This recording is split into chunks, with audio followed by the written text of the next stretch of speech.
Berbicara mengenai minuman tradisional Indonesia, tentu tidak lepas dari jamu. Sejak dulu jamu dipercaya memiliki khasiat yang baik bagi tubuh.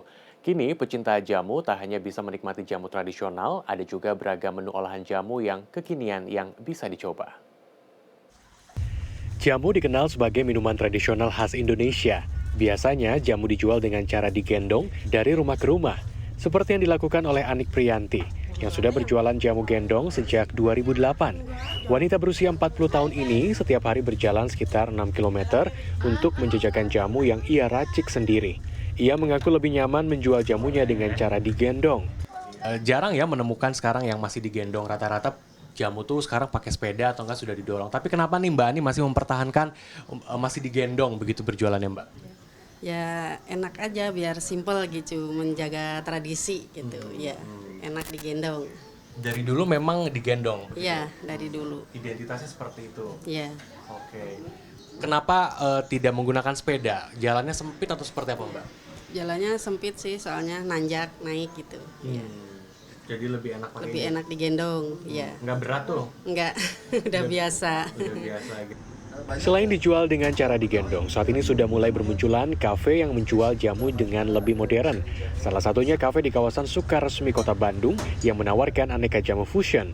Jamu tak hanya terdiri dari bumbu rempah saja, tetapi jamu di sini dicampur dengan pelengkap lain seperti buah-buahan, soda hingga madu. Aku nggak expect kayak bakal jamu banget gitu, kirain aku tuh kayak minuman biasa yang punya rempah aja kayak gitu ya. Ternyata cocok banget tuh dikombinasiin sama ada kue rondenya dan juga minumannya, itu cocok banget sih, enak banget. Pengelola mengklaim racikan jamu ini sudah melalui proses penyempurnaan rasa tanpa mengurangi khasiat dari jamu itu sendiri.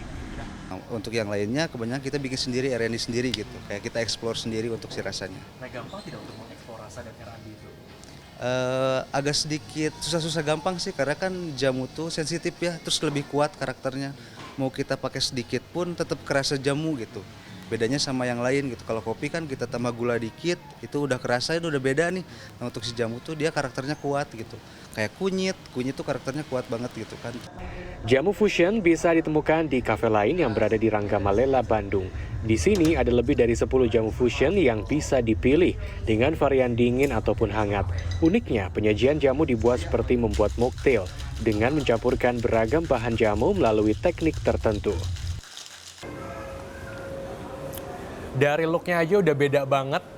Dingin, beda dengan jamu tradisional yang biasanya tidak dingin atau tidak panas begitu ya. Yang saya minum ini adalah campuran 7-8 herbs, di dalamnya terdiri dari kapulaga, kemudian cengkeh. Rasanya unik karena dingin, dan yang paling penting meskipun ini adalah fusion ya Pak ya, tapi ini juga memiliki khasiat untuk meningkatkan imunitas tubuh. Menarik.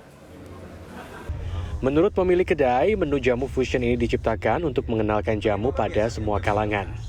Stigma jamu yang pahit gitu, jadi kita perlu extra effort bagaimana meyakinkan masyarakat kita bahwa jamu ini unik loh, jamu ini nggak pahit loh, jamu ini banyak khasiatnya loh, dan jamu ini kita bisa minum seperti halnya kopi gitu, dan itu kita bisa nikmatin di kalangan usia, baik itu anak-anak, teenagers, ataupun dewasa, ataupun sampai dengan senior people gitu.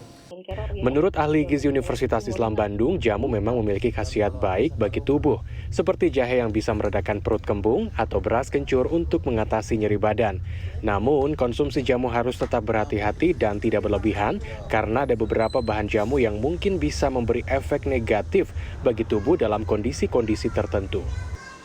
Dok, saya punya ini nih jahe di rumah nih, boleh nggak saya minum ya gitu? Atau misalnya, saya punya seledri dok, seledri itu bagus untuk hipertensi, boleh nggak ya dok? Jadi dibahas dulu, karena kan kalau orang dengan hipertensi ya, dia pasti menggunakan konsumsi obat-obatan ya, yang dari dokter kan. Jadi kalaupun obat dari dokter digunakan dengan jamu sendiri misalnya digunakan, takutnya malah yang tadinya hipertensi, darah tinggi, bukannya normal justru ke hipotensi. Oleh karenanya, penting bagi kita mengetahui takaran dan isian dari racikan jamu yang akan kita konsumsi agar manfaat jamu bisa dirasakan oleh tubuh. Kiki Aryadi, Kavijati, Bandung, Jawa Barat.